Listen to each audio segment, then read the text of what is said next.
Hello there, Internet version 2 here with Let's Read Danganronpa 0. Today is a long chapter because it's chapter 12. I mean, it being chapter 12 doesn't mean that it just happens to be a long chapter.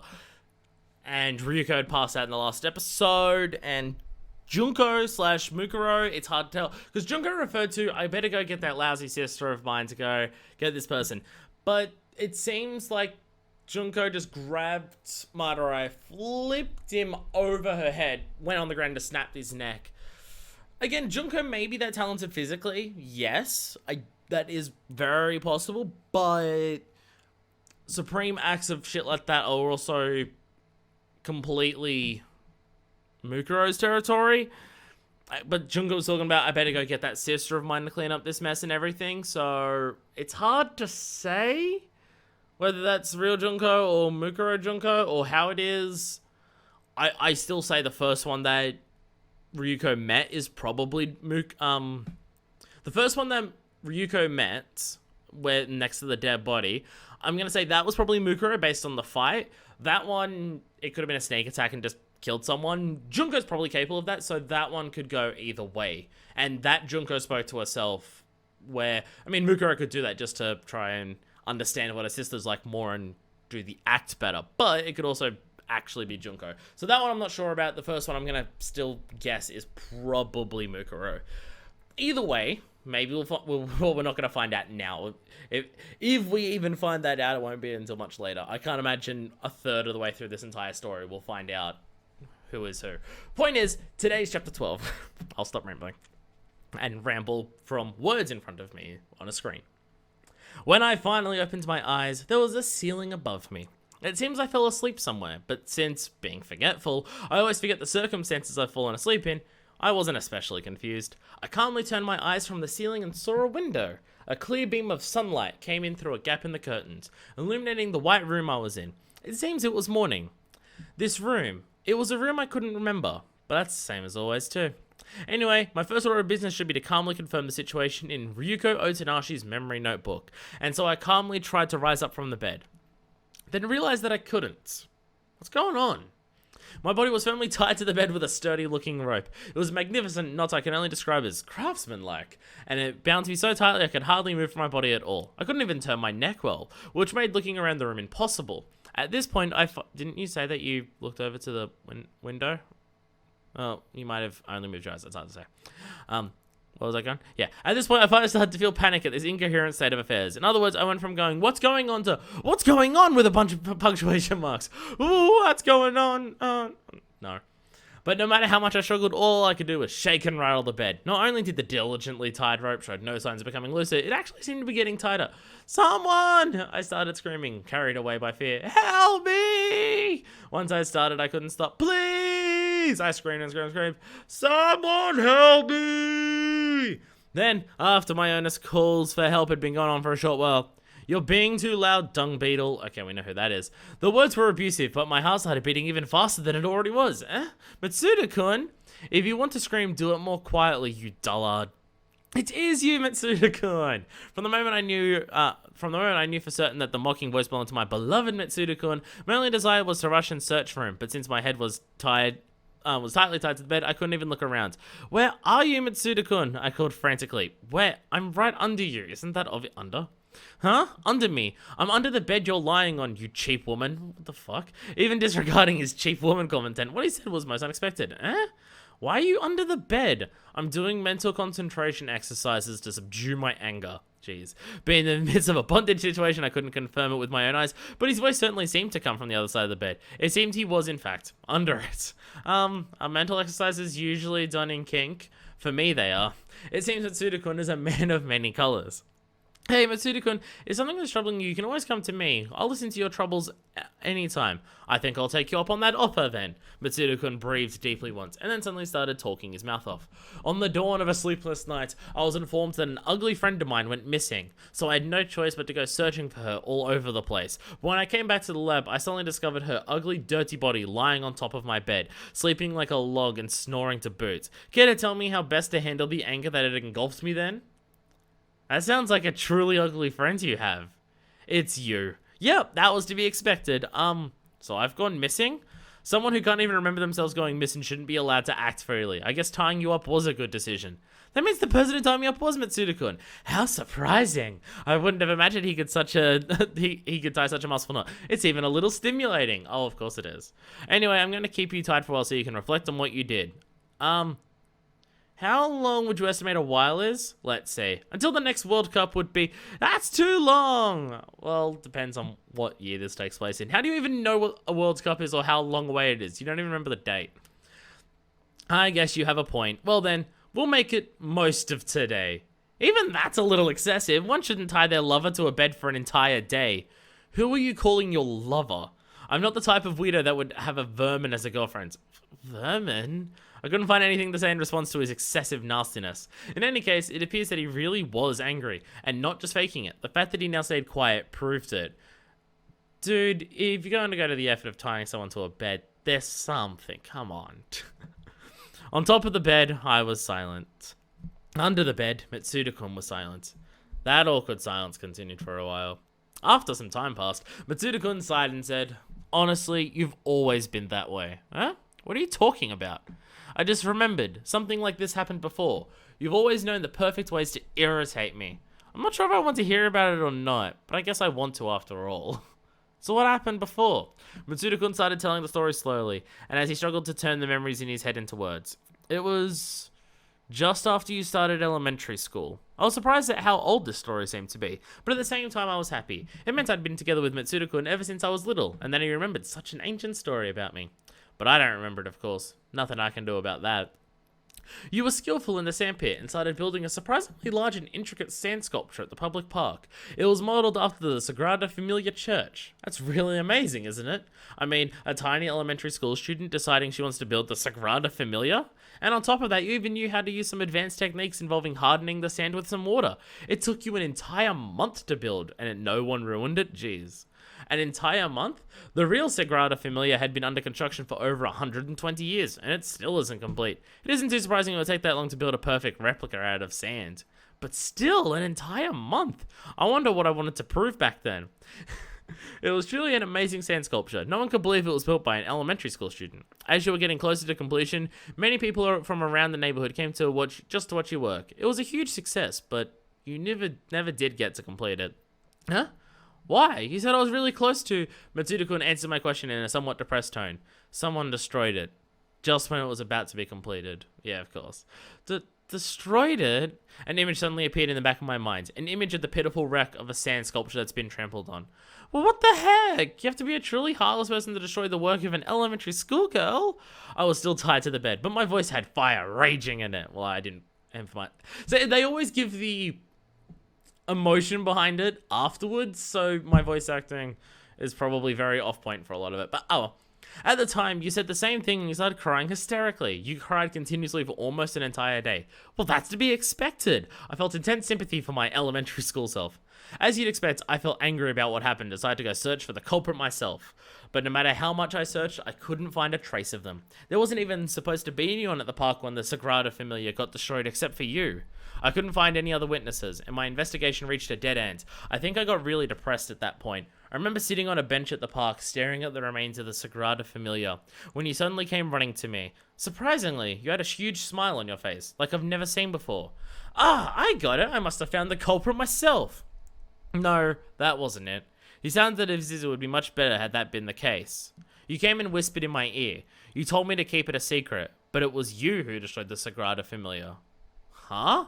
That was my reaction.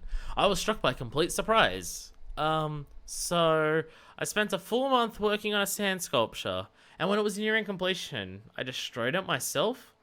An irritating story, isn't it? Irritating or not, why would I ever do such a thing in the first place? I asked you that. You said it was an accident. I mean, in that case, you should have said so from the beginning. Thanks to you, I wasted a lot of time searching for a culprit. To think I wasted an entire month of work with an accident. How much of an idiot was I? I can't sympathize at all. When all is said and done, you just use me as your plaything. So, do you get it now? Do you get how much of a bother you are? Yep, I guess I'm at a level where it's best for just tie me up after all. We have reached a rare agreement then. Jeez. Mitsuda-kun, you're just playing her. I mean, this story may even be fake, but if we're assuming it's true, you're still kind of a dick. Just like that, I approved myself being tied up, but I still had one regret. It was an intense regret that I'm not even sure words like regret describes very well. What is it? Does your stomach hurt? No, that's not it. It's just vexing. I finally got to hear Mitsuda-kun speaking about his memories of me, but since I don't have my notebook, I'm going to forget it all soon. Grr. If you want your notebook, I put it right next to the pillow. Really? My heart leaped at this unexpected lifeboat for love. Which side? Left or right? Or maybe neither of them? Calm down, dimwit. It should be to your right. It's so mean. If it's to my right, I should concentrate on my right side. I strained the eyeball muscles and turned them toward the pillow. As expected, there was something there that looked like a notebook. Ah, there it is! I stretched my neck like a turtle and got the tip of the notebook between my lips. Then, I abused my tongue muscles and somehow succeeded in getting the notebook open. Okay, you've been tied down, never mind. Opening it is one thing, but how am I supposed to write anything? As I contemplated that fundamental problem, a certain sentence entered my field of vision by chance. It seems Junko Enoshima killed him. The letters look like twisted hieroglyphs that were written with a very shaky hand. I didn't understand what they meant. Junko Enoshima killed him? Is this about a movie or something? I heard a loud bang from under the bed and felt it shake from the power of the impact. Oh, what did you say? Mitsuda-kun's voice was suddenly very stiff. What was it you said just now? I was disturbed by the intensity of his voice and used my eyeball muscles once again to look at the notebook when another shocking sentence appeared in front of me. I discovered a dead body at the Central Plaza. A dead body? It took me about 3 seconds to understand what I just read. Then I started screaming, "Dead body!" I shouldn't do these after a day of work, but oh well. The rope dug forcefully into my body as I tried to jump out of bed. Ow, ow, ow, ow. I screamed a different type of scream. Nevertheless, Mitsuda-kun didn't seem to care about my predicament. He just asked the question again in his stiff voice. You said Junko Enoshima, didn't you? But I didn't care about some girl's name anymore.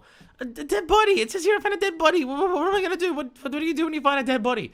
More importantly, answer my question. Do you know who Junko Enoshima is? More importantly, upon hearing those words, a bad feeling spread through my body. I mean, what could be more important than discovering a body? That's just not natural.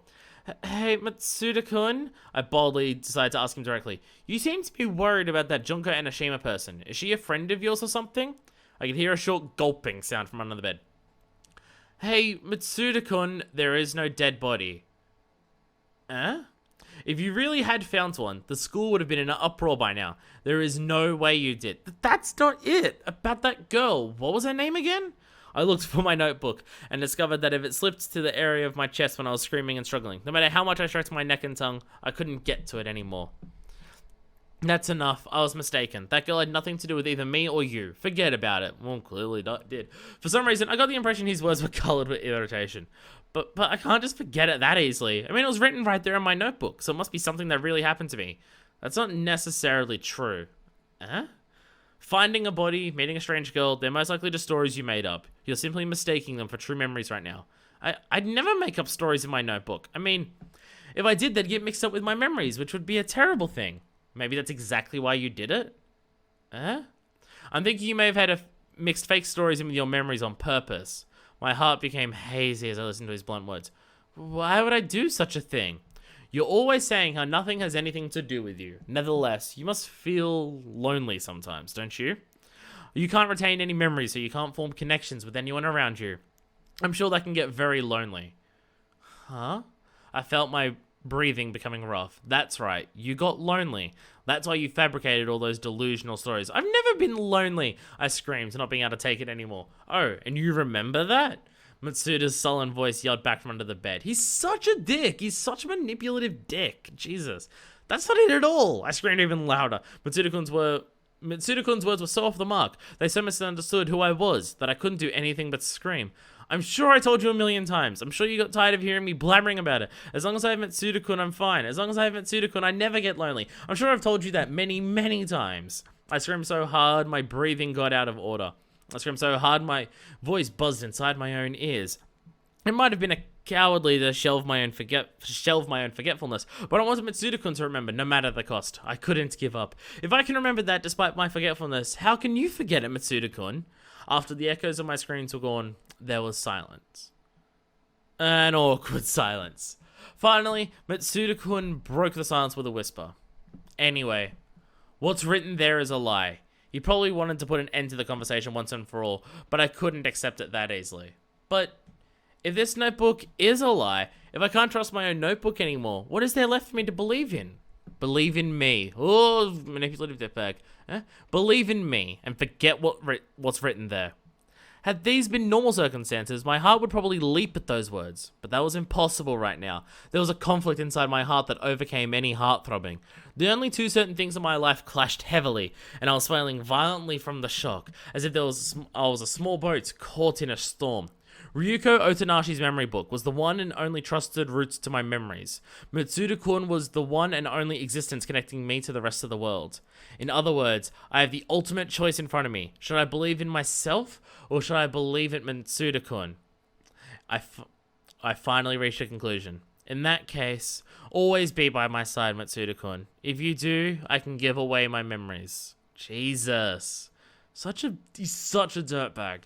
Mitsuda-kun stayed quiet for a while under the bed. I waited, motionless. I waited until he gave me an answer. Then he finally did. Right now, that's impossible. But it was the exact opposite of what I hoped for. I was dumbfounded, and I could only return an absent-minded question of my own. If not now, then when would it be possible? I don't know. You don't know? Anyway, it's impossible right now. I can't be with you. There are other things I must do. Things he must do.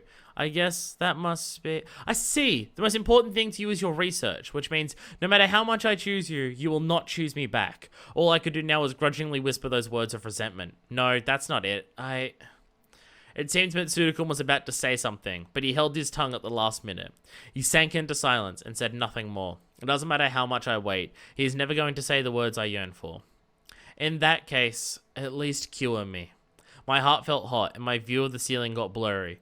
My face was probably covered in tears. Snot was probably gushing out of my nose, but I couldn't stop the stream of emotions flowing out of me anymore. And if you can't cure me, at least make me forget about you too. My screams are now mixed with sobbing as I let everything out at once. It hurts too much that you're the only thing I can remember. I'd rather not remember anything at all. The rope dug deeper into my body as I raged and loudly scraped my skin. Nevertheless, I couldn't even feel pain and continued to scream. I've had it! Make me forget about you, Mitsuda-kun. There was a rustling noise from under the bed. Then Mitsuda-kun rose up and stood by it. He was quiet and looked down at me, sobbing violently. Then he took a tissue out of his pocket and started wiping my face. I gazed at him. Almond eyes carved in the middle of a pale, unhealthy-looking face. Thin black hair hanging down near the corners of his eyes. Long feminine eyelashes. A pointed chin. Thin, small lips. Long white fingers. That was Mitsuda-kun. But his face looked lonely. He looked at me with lonely eyes and gently wiped the tears and the snot off my face. For some reason, I felt fear washing over my body. Fear stronger than any regret at the words I just said. Mitsuda-kun. Then, as I was just about to open my mouth again, Mitsuda-kun's hand stopped moving. He quietly turned aside and started walking toward his desk. Soon, he disappeared from my field of vision. Mitsuda-kun! I finally managed to speak again, but I have an appointment I have to go to. I could hear his voice from somewhere outside my field of vision. I've been entrusted with the treatment of a certain student. I can't postpone it. You're going? I'll be back soon. We will continue this discussion then. Soon, I could hear his footsteps walking away, and then the lonely sound of the door closing. He went away. Every bit of energy in my body faded out with a single ashen sigh.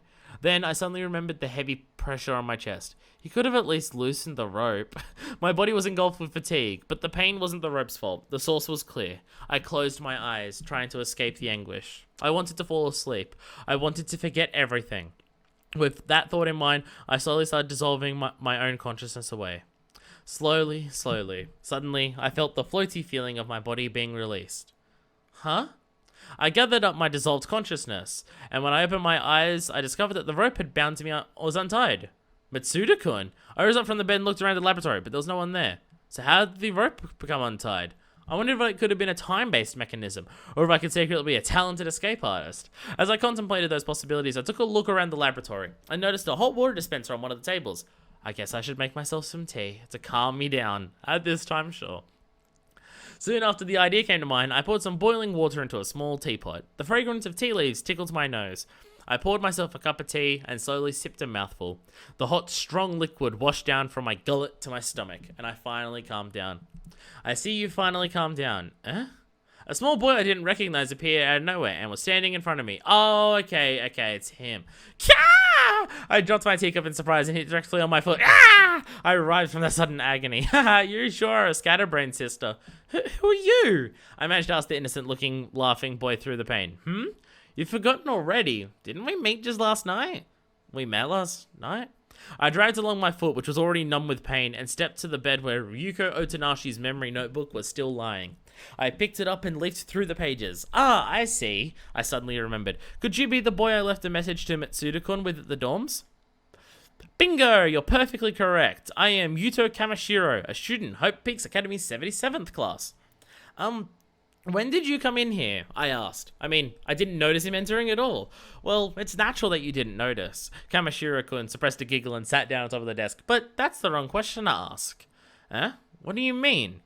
Kamashiro-kun's mouth twisted in a broad grin. I didn't come in. I've been here all along. All along?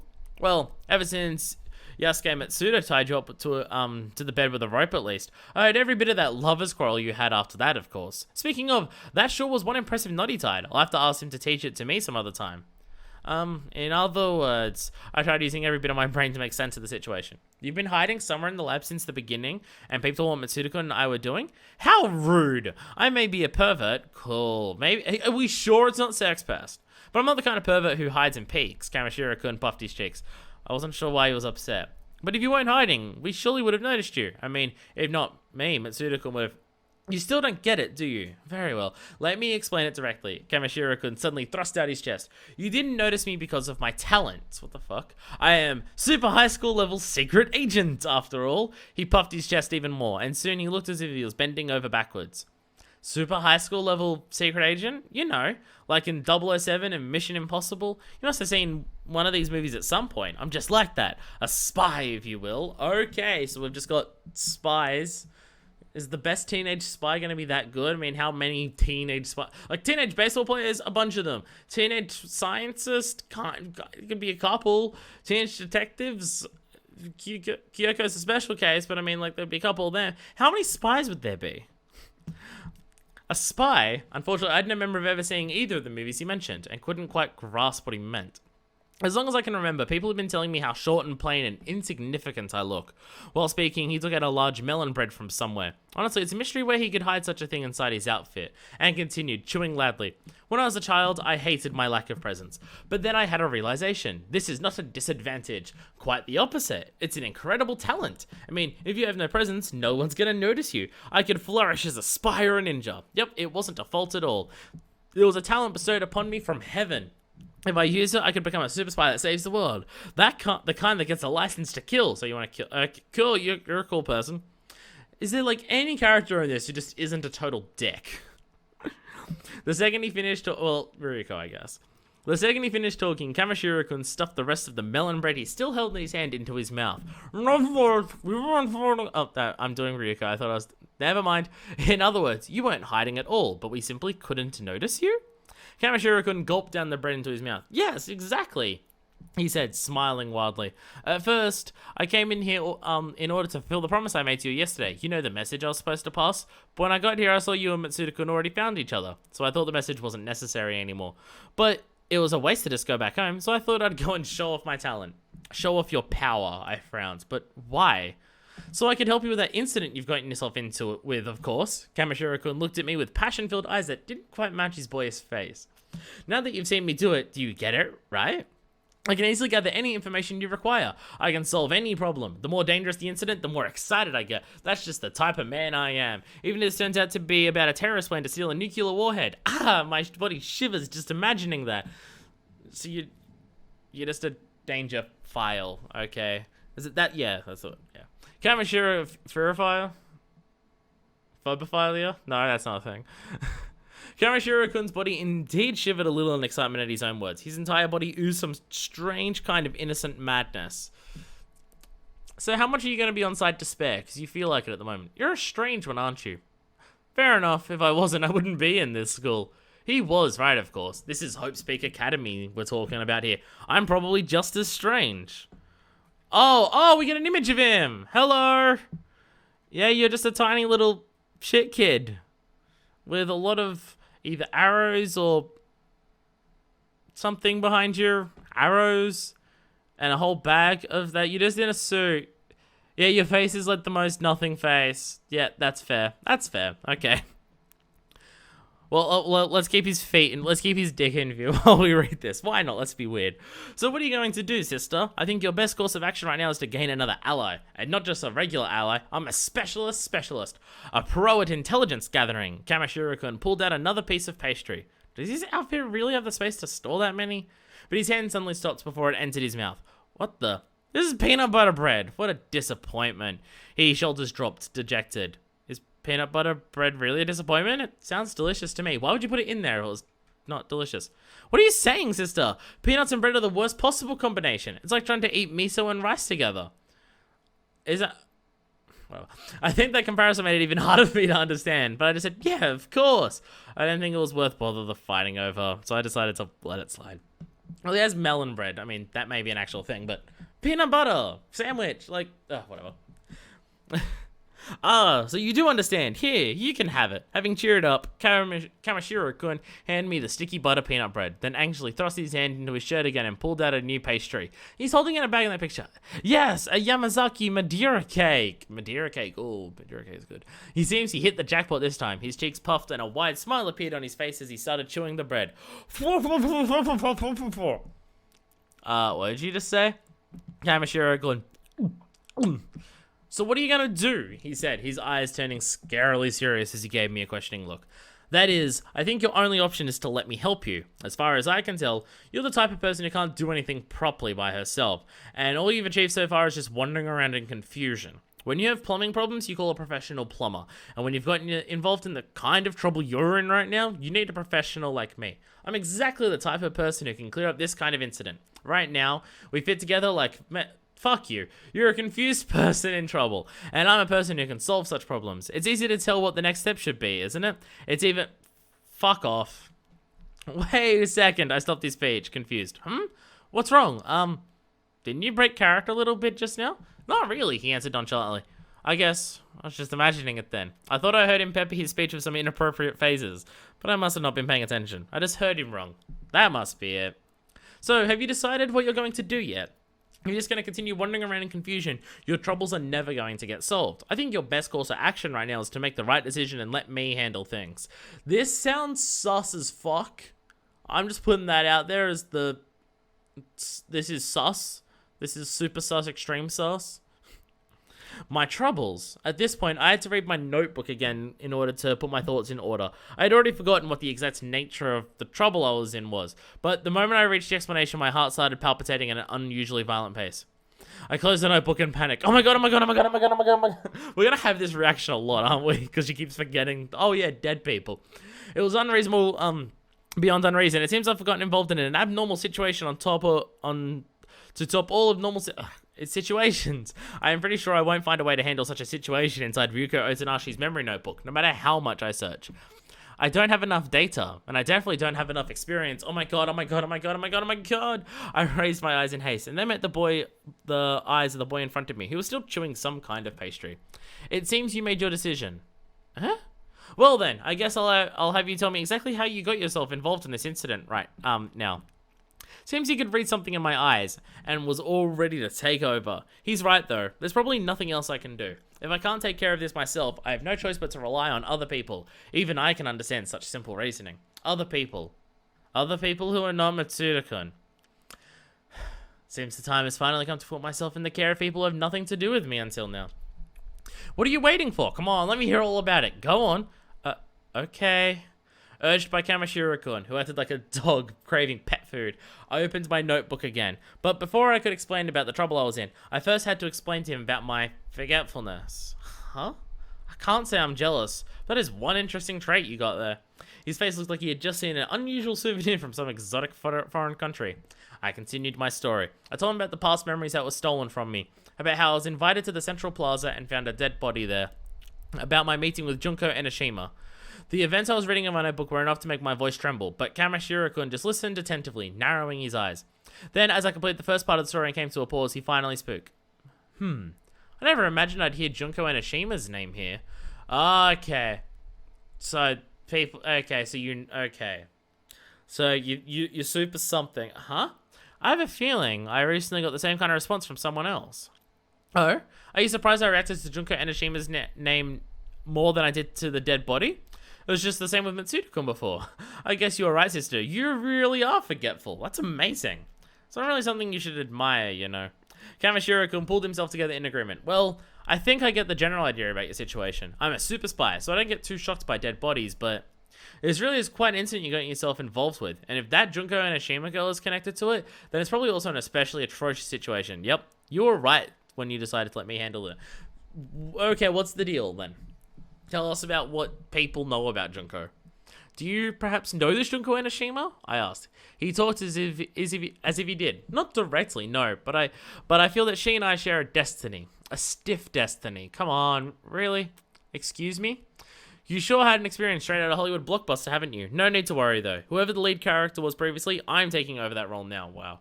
This is going to be a thrilling spy suspense story from now on. Thrilling. That's an odd phrase to use for your own life. You shouldn't think too hard about it. Kamakura-kun thrust his hand into his clothes again and pulled out yet another pastry. Yay, a choco swirl, he cheered and then returned to his explanation. I'm currently investigating a different incident, you see. And that's where I heard the name Junko Enoshima. At the time, I didn't think she was such an important key figure. But if she's also involved in your incident, I guess that changes the story. I mean, it would be too much of a coincidence for the same girl to be involved in two different incidents. Okay, so are you helping Marurai investigate the incident as well? Like, I mean, you're a spy, so the school's gone, find out info for us because you're good at that. And Marurai, you fight people well, so go and fight people well. Kamishiro-kun's eyes glittered. He was right when he said the more dangerous the incident, the more excited he gets. By the way, aren't you curious what that other incident might be? Aren't you? Yeah, I guess. I reluctantly nodded in agreement since he was pressing the question hard. Should I even tell you? It might be bad if word of this leaks out. His attitude reeked of assumed importance, despite the fact that it was him who brought the subject up in the first place. Oh, who cares? He dismissed his worries lightly as I expected him to. This is a very tiresome person indeed. Actually, I'm not even sure we should call it a different incident. Huh? What do you mean? I think the two incidents might be connected. That's what I mean. Connected? The two incidences. By the way, I suggest you keep your mouth shut regarding that other incident. It is quite a dangerous incident, and there's even a chance the worst might happen. Done with this preface, Kamishiro-kun started pacing around the room, as if he was a detective announcing the result of his investigation. That other incident I am talking about is the incident that was given the code name, the worst, largest incident in Hope's Peak Academy's history. Suddenly, my heart started beating as if small bombs were going off inside it. Huh? What's going on? The worst, largest incident in Hope's Peak Academy's history. It was an absurd title straight out of fiction. And yet something inside me reacted to its mention. I felt as if a heavy load was suddenly pressing down on both my shoulders. My hand, which was flipping through the notebook as I read over, came to a sudden stop. Hey, sister, what's wrong? When I came back to myself, I found Kamishiro-kun staring intently at my face. You seem to be in pain. Do you need Yumeshi or Kyushin or something? I don't know what those things are. Gonna assume they're perverted things because this person's a dick. No, I'm fine. It's nothing. I took a couple deep breaths and somehow managed to calm myself. In that case, aren't you curious to hear what kind of incident the worst, largest incident in Hope's Peak Academy's history was? You must be, right? You must. I guess. He was pressing hard again, so I had to reluctantly agree for a second time. Well, you see. Kamishiro-kun closed his eyes and raised both hands. I really don't know the exact details myself. You don't know? I complained. He was the one who raised the subject in the first place. Well, I know what the rumors are. Rumors? To tell you the truth, I've only heard rumors about the incident in question, and I'm still investigating whether it really happened or not. Right now, it's at the same level as the school's 7 supernatural mysteries, except that someone actually decided to name it the worst, largest incident in Hope's Peak Academy's history. I see. So it's just a rumor. It was silly for me to be so nervous, but just as about to loosen my stressed shoulders. Hey, you shouldn't relax yet. I felt as if Kamishiro-kun's narrow eyes looked down at me from above. Even if it is a rumor, there's a good chance it might be true. And if it's true, it was one truly terrible incident. This is one bad rumor we're talking about. You really shouldn't relax just yet. God, why are you all dicks? I didn't want to listen to him anymore. That was my honest, true feeling. Nevertheless, it seemed I was out of luck. But if you still want to hear about it, I guess I have no choice. Here, listen. He was already in full swing, engrossed in his own words. fucking dickheads just going on, talking and yammering on forever without people wanting to listen to them. You see, here's what the worst, largest incident in Hope's Peak Academy's history is all about. Kamashiro-kun, a small, then started theatrically. 15 Hope's Peak Academy students suddenly disappeared, and 13 of them were later found dead. That's the worst, largest incident in Hope's Peak Academy's history. I was taken aback. It was too strange, too bizarre. It didn't even seem a little real. But that's just a rumor, isn't it? I asked, seeking confirmation. Kamashiro-kun shook his head. Had I been sure it was just a rumor, I wouldn't be investigating it right now. But it seems there really are some students who disappeared, he whispered as if telling a secret. About a month before the rumor started spreading, 14 members of Hope's Peak Academy Student Council were suddenly called to an overseas facility and are now apparently studying abroad. Don't you think that's a little suspicious? Is that where they got the idea of 2 from? That's just a coincidence. The rumor said 15 went missing, didn't it? The number doesn't fit at all. I guess the rumor was just a rumor after. Those are just details. What the fuck? Kamashiro-kun flooded his hand. I mean, it is just a rumor right now. First he said it's just a rumor, then he scares me by saying it's real, and now he's gone back. Is he doing this on purpose? Well, whatever. However, return to your problem, sister. My problem? Have you forgotten already? We were worried about how this Junko Enoshima is related to this incident.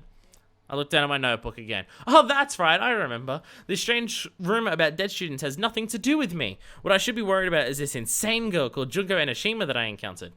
So aren't you curious? Aren't you curious about how Junko Enoshima is related to the worst, largest incident in Hope's Peak Academy's history? That's where the reason she's after you might be hidden after all. You're curious, aren't you? Yes, please tell me. I pressed the pressing his name. Well, you see, Kamashiro-kun, that's his name, smiled a wide smile. I don't really know. Huh? A sudden dizziness grabs me. You don't know. What the? I trembled in fear, but Kamashiro-kun was indifferent. He started pacing around the room again. But about a month before the rumors of the incident started spreading, Hope's Peak Academy's executive officers conducted an investigation regarding her. Don't you find that suspicious? It's very suspicious. I regained my posture and raised my voice in excitement. If they investigated her, there's a good chance she's the culprit. Don't get excited so fast. We're still not even sure if the rumor is true. Everyone here is dicks, and the moment that it's related to her, she starts getting excited that it's a thing. He's right. As I made my hypothesis, I somehow convinced myself the incident really did happen. But if this rumor is true, and she is the culprit behind it, don't you think she would be caught by now if Hope's Peak conducted an investigation? Kamashiro-kun leaned on a desk and continued. Furthermore, it appears that it was Junko Enoshima herself who started the rumor about the worst, largest incident in Hope's Peak Academy's history in the first place. That makes it unlikely that she's the culprit. I mean, a culprit spreading a rumor about their own crime? That would be far too dangerous. Yeah, I wonder who would do that. But is it really true? Was it Junko Enoshima who started that rumor? The rumor started a few weeks ago when a cryptic email describing the incident was sent to every student in Hope's Peak Preparatory School. And was it Junko Enoshima who sent the email? And that's why the praise started, because they heard about it from this. Kamashiro-kun nodded as if he was swallowing something. There's an underclassman of mine who's exceptionally good with computers, and who I have monitored the school service for me now and then. That's how I found out about the email. There wasn't any sender name on it, of course, but I easily figured out that out using my super spy abilities. Oh, and just so you won't be making any wrong assumptions, I never told that underclassman about the content of the emails or about the sender's identity. It would be very selfish of me to involve unrelated passers-by with dangerous incidents. It was just about to give witty reply about his involving me with this incident, but I decided at the last moment that it wasn't the place or time for that. But why would Junko Enoshima do such a thing? Why spread a rumor about such an incident? I lost track of where I was for a second. That I do not know. He proclaimed his ignorance in a bright voice yet again. How about we ask her directly? I had a flash of inspiration. Let's find Junko Enoshima and ask her what's going on. If that was possible, I'd have done it already. Kamashiro-kun shook his head in dismay. I'm not sure why, but I can't manage to find this Junko Enoshima anywhere. She isn't going through any classes, and the teachers seem to allow it. Her classmates also have no idea what's going on. I'm telling you, that girl is allowed too much freedom. It's possible she's even been expelled, since I can't even locate her. But I did meet her, right here in this school. That's what my notebook says. She probably wanted you involved in this, no matter the cost, sister. That's why she appeared before you, stole that notebook of yours, and made that mysterious confession about a murder she had committed. But I have no clue what her intentions are. It's so far it's so far out that all we can currently do is laugh about it. Kamishiro could link his arms behind his head and laugh naturally. Wait, this isn't a time to laugh. This is serious. I chided him in response. It's fine. It's fine. It's not like we're in any hurry. Kamishiro-kun replied, letting out a yawn. The only reason we don't understand it yet is because my investigation is still going. As soon as I get back on the case, we'll know the rest of the details in no time. But right now, it's meaningless to make any hypotheses and conjectures.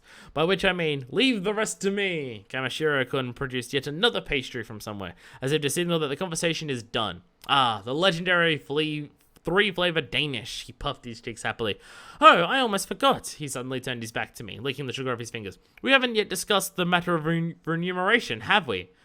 You want me to pay you?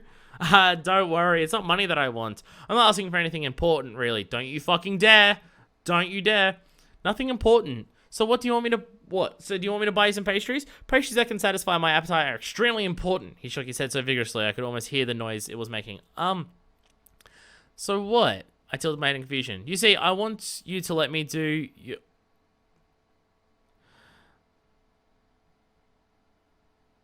I'm just gonna skip ahead here, because you don't mean anything dirty, right? Sorry, I got confused for a second. You said it was something important after all, didn't you? I scratched my head in embarrassment. Kamishiro-kun returned a surprised look. So you put that much value on your own body, sister? That sure is a shocking revelation. No, it's me, Shot, in more ways than one. I instinctively covered my face with my hands. Then I peeked at Kamishiro-kun, threw my fingers once again. So you really, despite my looks, okay, so he's just actually just an asshole. I'm looking forward to this. Okay, I just have, please, fuck, okay, just, yeah, okay. There's nothing left to your previous personality. Are we sure this isn't Sex Pest? Okay, it seems we're in agreement regarding the remuneration. No, he joked down the door and waved his hand innocently. See you later, he shouted to a smile going, okay, I never agreed to anything. The door slammed, stopping Michael. I never agreed to anything. Why? Why is there gonna be people like this in this series? Why? Stop it. Why does every single game have one? Well,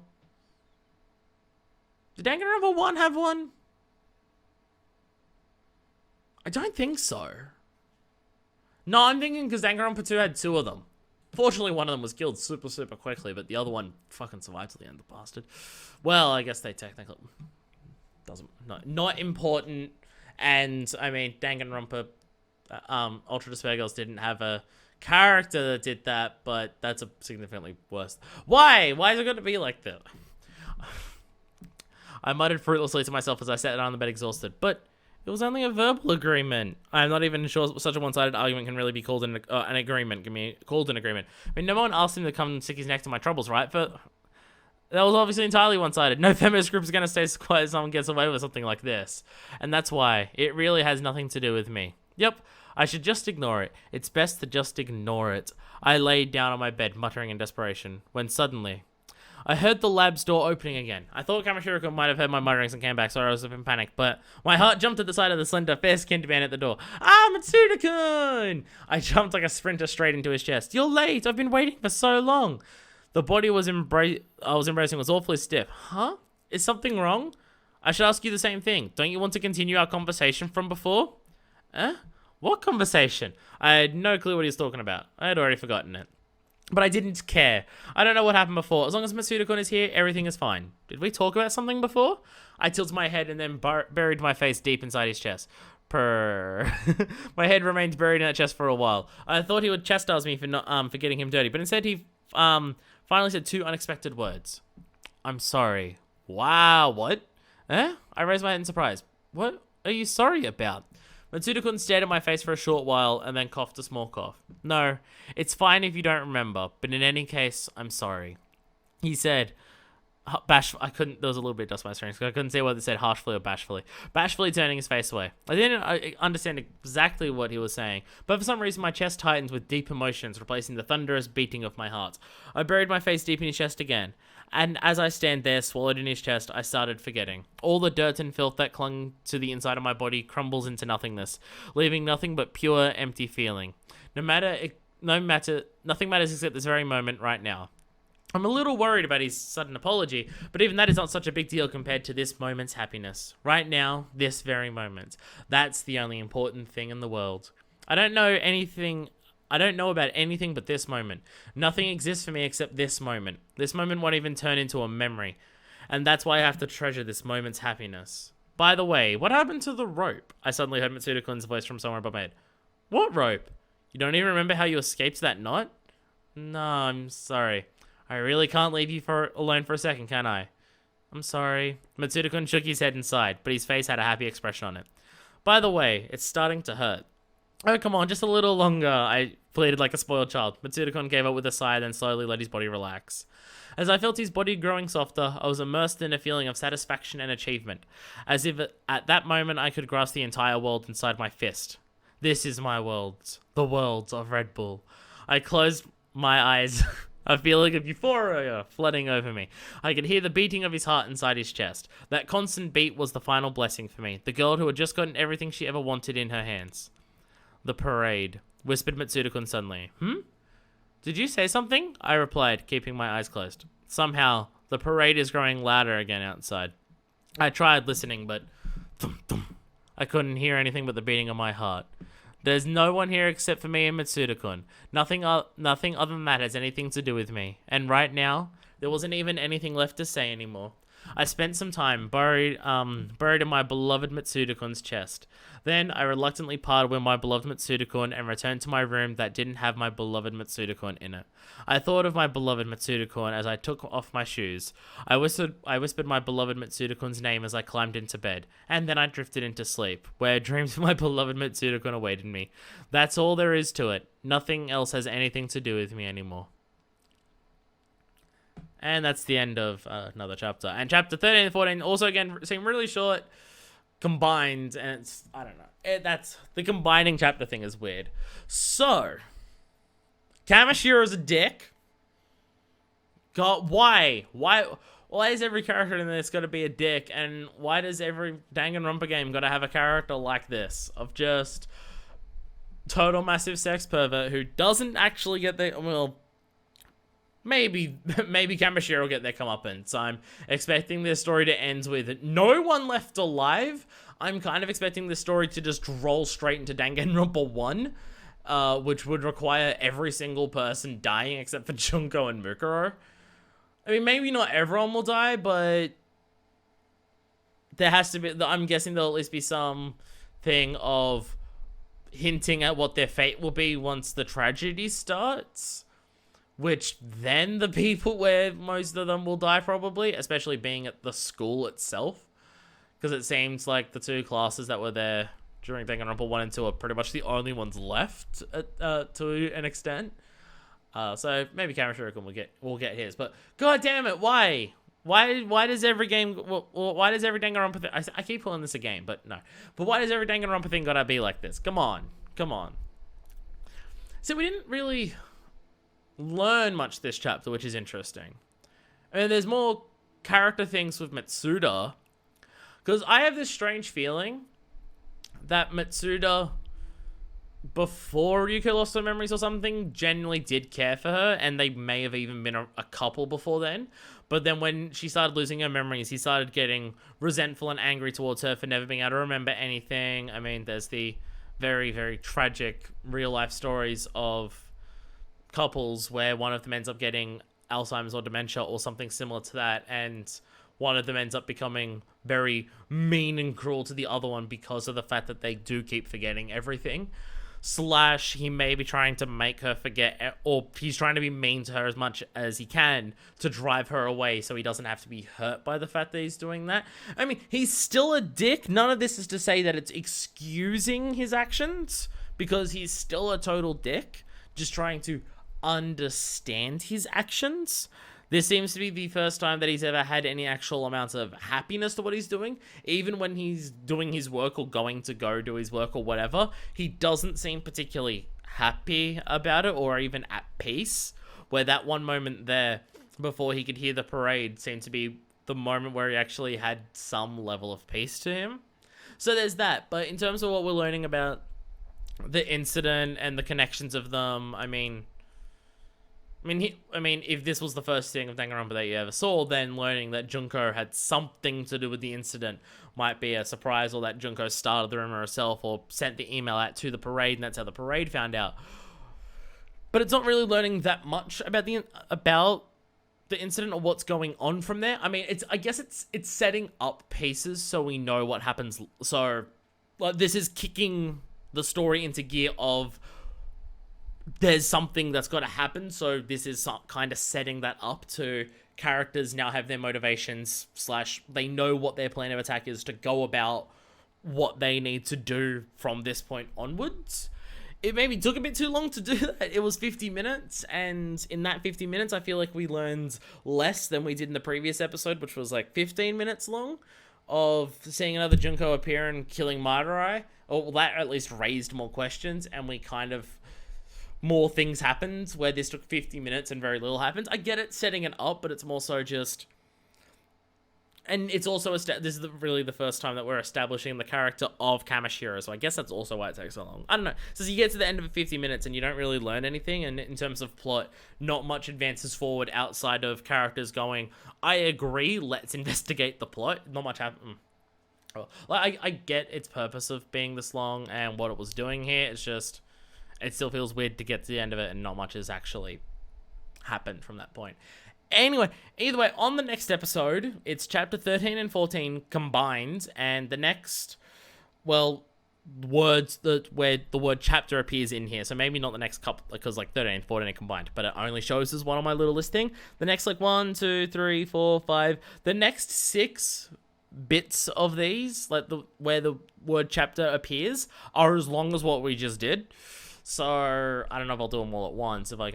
If like a clean break at the end of a chapter happens at like 35 minutes in, I'll stop it there. But if not, then, well, I don't know. Either way, there's a lot of chapters going on, so it seems that going to another chapter is going to another scene to an extent, so something more may actually happen. Either way, the next episode will... I don't know, this chapter kind of just left on a sudden note of this has ended, so a new scenario has to start the next one. I mean, I could read it, but I'm not going to, because I'm not even looking at the screen anymore. I'm kind of just wandering my eyes around the room while I'm talking, because I'm weird like that. So next episode is chapter 13 and 14, once again combined into a single chapter, despite how freaking long chapter 12 was. The way chapters are broken up in this is weird. So until then, this is version 2, signing out.